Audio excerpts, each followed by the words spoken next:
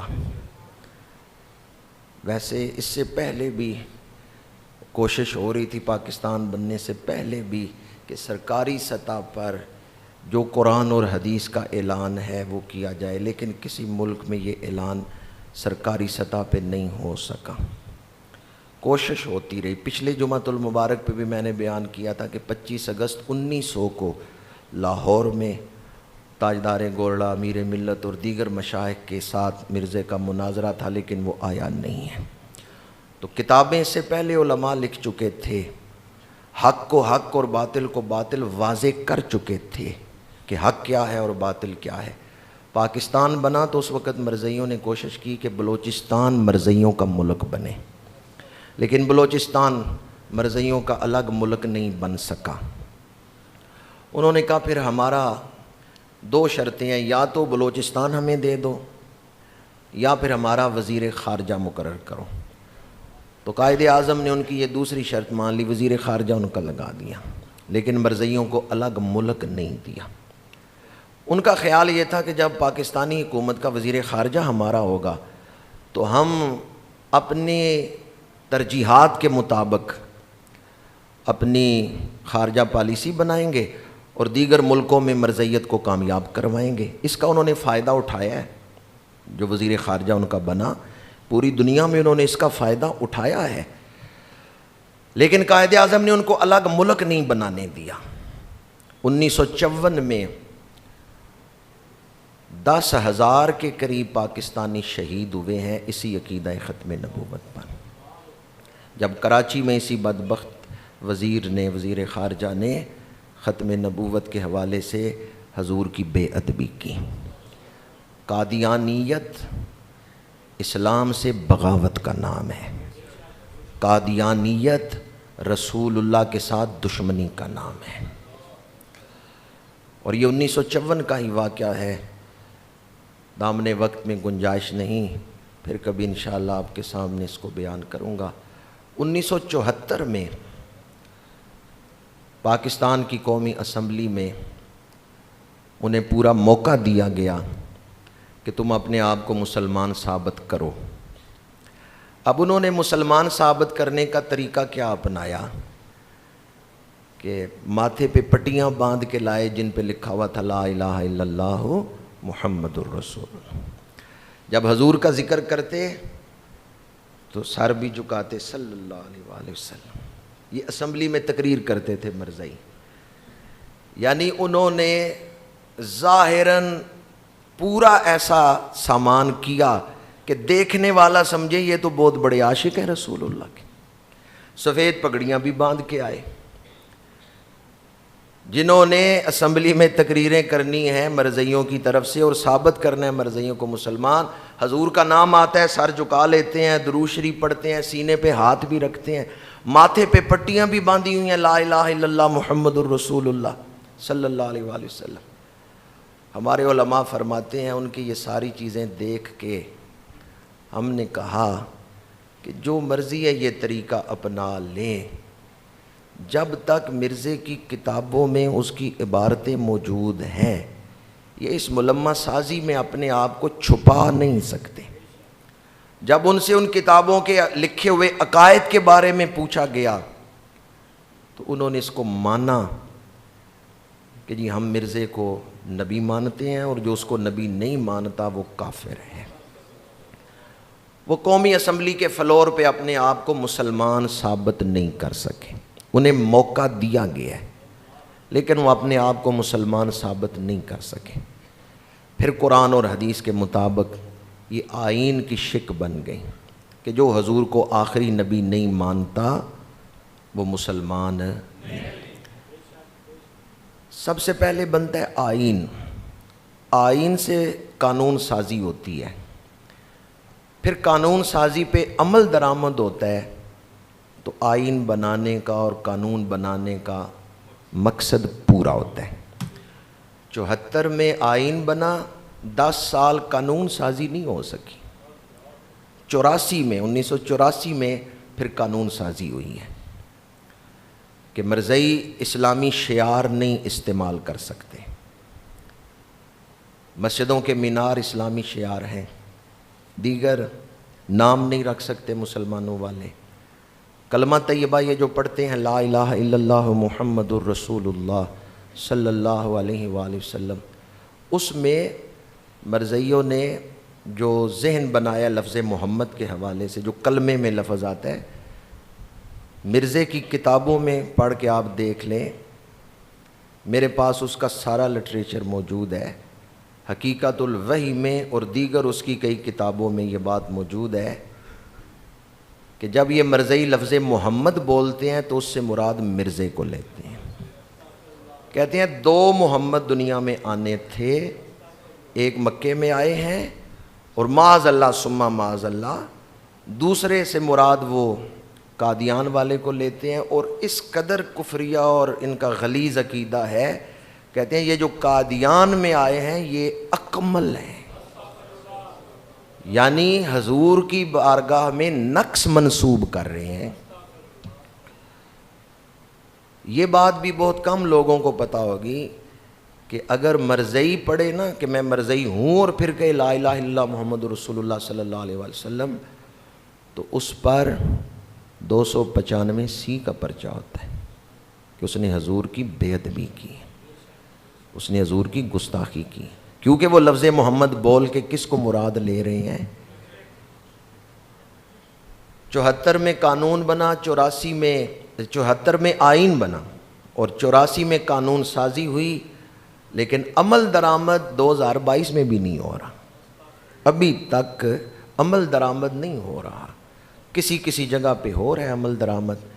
ارتدادی قوتیں جو ہیں وہ تیزی سے مرزیت کو پھیلانے میں مصروف ہیں، اور ہم نے یہ سمجھا کہ بس 74 میں ہمارے بزرگوں نے جو کام کیا وہی مکمل ہو گیا. آج بھی ضروری ہے کہ ہم شعور پیدا کریں. مسیلمہ کذاب جس نے حضرت صدیق اکبر کے دور میں اعلان نبوت کر کے مسلمانوں کو مرتد بنانے کی تحریک شروع کی تھی، حضرت صدیق اکبر نے تو اسے واصل جہنم کر دیا، امت کو بچایا، لیکن اس کے مشن کو لے کے آج بھی مرزئی چل رہے ہیں. ہمیں اپنی اولادوں کو اپنے عقائد سکھانے چاہیے اور عقیدے کی حفاظت کے لیے اپنی اولادوں کی فکر کرنی چاہیے کہ ان کے دوست کون سے ہیں اور ان کے معاملات کیسے چل رہے ہیں. فتنہ تیزی سے پھیل رہا ہے اور ہم خواب غفلت میں پڑے ہوئے ہیں. آج بھی اگر ہم حضور سے وفا کا عہد کریں تو اقبال ایک الہامی مضمون باندھتے ہوئے ہمیں یہ بشارت دیتے ہیں کہ محمد سے وفا تو نے تو ہم تیرے ہیں، یہ جہاں چیز ہے کیا لوح و قلم تیرے ہیں. میں ان الفاظ پر ہی گفتگو کو سمیٹتا ہوں.